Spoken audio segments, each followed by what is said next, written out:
Welcome to the next tutorial on electric power system. We are going to discuss the problems on symmetrical components.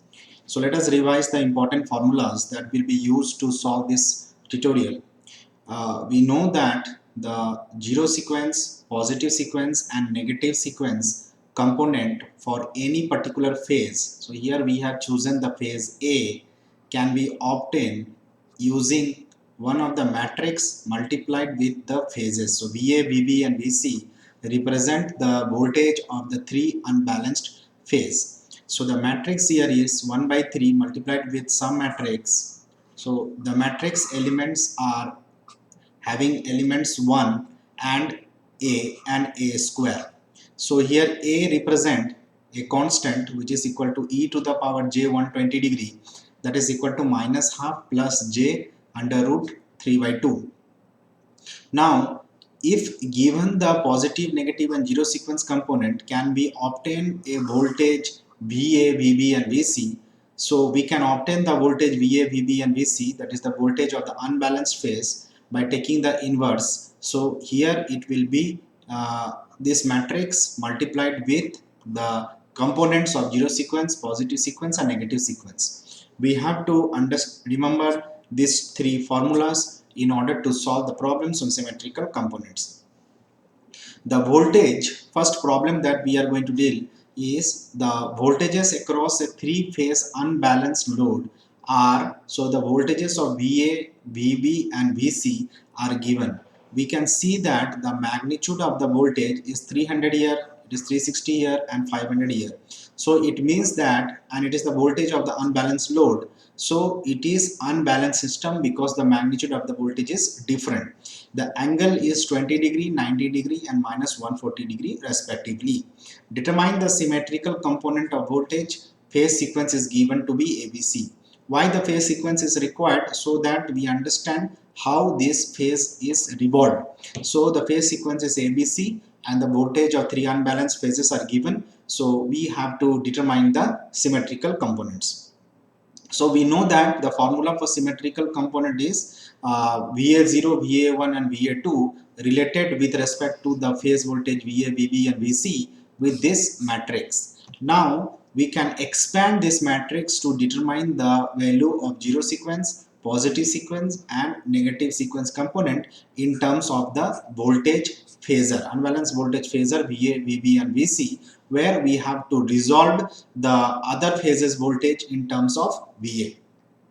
Now we know that the data given is the voltage phasor of VA, VB and VC. So convert them into the Cartesian coordinates and then solve this term AVB, A square VB, AVC and A square VC, because this will be required to obtain the symmetrical component of the voltages. So whatever the data we have been given, VA, VB and VC, just with respect to the constant A, we have to multiply and then we have to find the other values. Now we can put the values in terms of VA0, VA1 and VA2, which are the symmetrical voltages of phase A, in terms of the unbalanced phasor VA, VB and VC. So using these formulas we can obtain the data of the symmetrical components.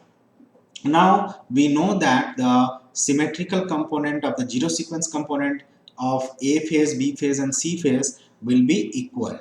Then in that case VA0, VB0 and VC0 will be equal. Since we have already found out VA0, we can find out VB0 and VC0. Now we know that the positive sequence component of the voltage of the phasor B can be written as A square in terms of the positive sequence component of the phase A, and the positive sequence component of the C phase is equal to A times the positive sequence component of the phase A. So the positive sequence component of the voltage we can now obtain VA1, VB1 and VC1. Here we have obtained the zero sequence component of the voltage and here we are obtaining the positive sequence component of the voltage for the other phases. Now we know that VB2 and VC2 is related with respect to VA1 and VA2 using this formula. Then we can obtain the negative sequence component of the voltage VA2, VB2 and VC2 for all the three phases, and here with respect to the voltage of the other phases. So in this way we can obtain all the symmetrical component voltages by knowing the phased unbalanced voltage. Problem number 2 is reverse of the problem number 1. Here the difference is, here we have been mentioned the symmetrical component. In the previous problem we were to get the symmetrical component. Here the symmetrical component of phase A is given VA0, VA1 and VA2. We have to determine the phase voltage VA, VB and VC, so of the unbalanced system. So problem number 2 and problem number 1 are basically the inverse of each other. So basically we are getting the problem in different manner. So let us see.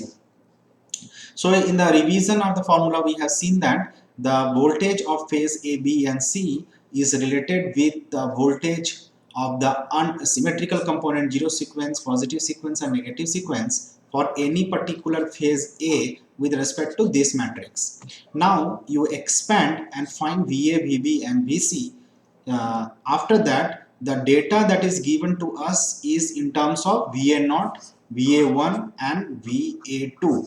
So these data are given to us. So the data are basically the symmetrical component of phase A with zero sequence, positive sequence and negative sequence. So these data has to be substituted here to find out the voltage of A, B and C phase. So basically you find out the component one by one, AB1, A square VA1, AV2 and A square VA2. So after obtaining this data, put it in the formula of VA, VB and VC. So we can obtain the voltage of the unbalanced phase of the three-phase system.